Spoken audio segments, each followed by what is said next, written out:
అని all India ఇదమ్మా 30 ఏళ్ళ నుంచి ఉంది. ఈ సంస్థ ఒక ఎన్జిఓ లాంటిది. ఏం చేస్తుంది అయ్యా అంటే 30 ఏళ్ళ నుంచి నేను ఏం చేస్తున్నాను అంటే మీలాంటి మహిళల్ని ఇవాళ ఎస్హెచ్ గ్రూప్స్ అనేది ఇవాళ వస్తాని లేకపోతే ఒక 10 ఏళ్ల క్రితమో 15 ఏళ్ల క్రితమో నేను 30 ఏళ్ల క్రితం నుంచి ఆడవాళ్ళకి వ్యాపారం పెట్టించి తద్వారా వాళ్ళ కాళ్ళ మీద వాళ్ళు నిలబడాలి, ఆర్థికంగా అభివృద్ధి చెందాలి అనే ఒక మెయిన్ ఉద్దేశంతో ఈ సంస్థ ఏర్పాటు అయింది. రమాదేవి గారు అనే ఆవిడ మా ప్రెసిడెంట్, నా పేరు స్వరూప, నేను వైస్ ప్రెసిడెంట్ని.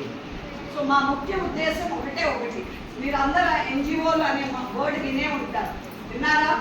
ఎన్జిఓ అనేది ఎన్జిఓలు రకరకాలుగా ఉంటాయి అమ్మ. ఒకళ్ళు అనాథాశ్రమం నడుపుతారు, ఒకళ్ళు వృద్ధాశ్రమం నడుపుతారు, ఇంకోళ్ళు అన్నదానం అని నడుపుతారు.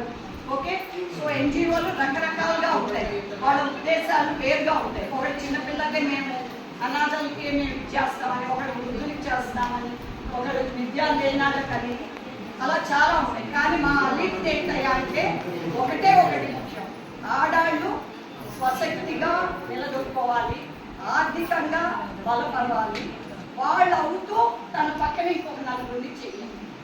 అది మెయిన్ ఉద్దేశం. సో ఏమవుతుంది ఇక్కడ? డబల్ ఎఫెక్ట్, అవునా కదా? మీరు బాగుపడుతున్నారు, మీరు నలుగురికి ఉపాధి కల్పిస్తున్నారు. సో ఇది మా అలిప్ గురించి. ఇన్ షార్ట్ చాలా ఉంది అలిప్ గురించి చెప్పాలి అంటే, 30 ఏళ్ల సంస్థ కాబట్టి నేను మెల్లమెల్లగా చెప్తాను. ఇప్పుడు ఏంటంటే అంటే ర్యాంక్ 1 ఉందమ్మా, మీకు ఇంగ్లీష్లో ఉంది, మీ పసుపచ్చ దాంట్లో ఉంది తెలుగులో. ర్యాంక్ గురించి తర్వాత నిదానంగా చదువుకోండి, ఆ పేపర్ మీ దగ్గరే ఉంచుకోండి. ఈ ర్యాంక్ అనేది ఏంటయ్యా అంటే rising and accelerating MSME performance అని. ఎంఎస్ఎంఈ అనేది ఏం లేదమ్మా, మైక్రో స్మాల్ మీడియం ఎంటర్ప్రైజెస్ అంటే సూక్ష్మ, చిన్న, మధ్య తరగతి వ్యాపారాలు అని. ఇది ఇంగ్లీష్లో ఉంది, నేను తెలుగులో చెప్పాను. ఓకే, ఆ వ్యాపారాన్ని అభివృద్ధి చేయాలి అని వరల్డ్ బ్యాంక్ అంటే తెలుసా? వరల్డ్ అంటే ప్రపంచ బ్యాంక్, ప్రపంచానికి వాళ్ళు డబ్బులు ఇస్తారు. ఓకే, అది ఎవరికి ఇచ్చారు? మన గవర్నమెంట్కి ఇచ్చారు, ఇండియా గవర్నమెంట్కి. ఎంఎస్ఎంఈ డిపార్ట్మెంట్ ఆ మినిస్ట్రీకి ఇచ్చారు.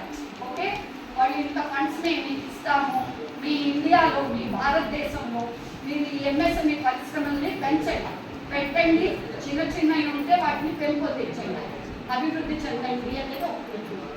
ఓకే, సో దీనివల్ల లాభం ఏంటి అనేది నేను సూక్ష్మంగా చెప్పేశాను మీకు ఆల్రెడీ. ఏంటి? మనం మన కాళ్ళ మీద నిలబడతాం. అమ్మ మీరు ఎంతమంది అడుగుతారు ఇంట్లో మగవాళ్ళని, నాకు కొంచెం డబ్బులు ఇవ్వు, నేను చీర కొనుక్కుంటా, నాకు కొంచెం డబ్బులు ఇవ్వు, నేను బ్యూటీ పార్లర్కి వెళ్తా, నాకు కొంచెం ఇవ్వు, అదిగో ఆవిడతో సినిమాకి వెళ్తా, నాకు కొంచెం డబ్బులు ఇవ్వు, మా పుట్టింటికి వెళ్తా. ఎంతమంది అడుగుతారో చెప్పండి అమ్మ, చేతులు ఎత్తండి. అందరూ అడుగుతారని నోడతారు, చేతులు ఎత్తండి.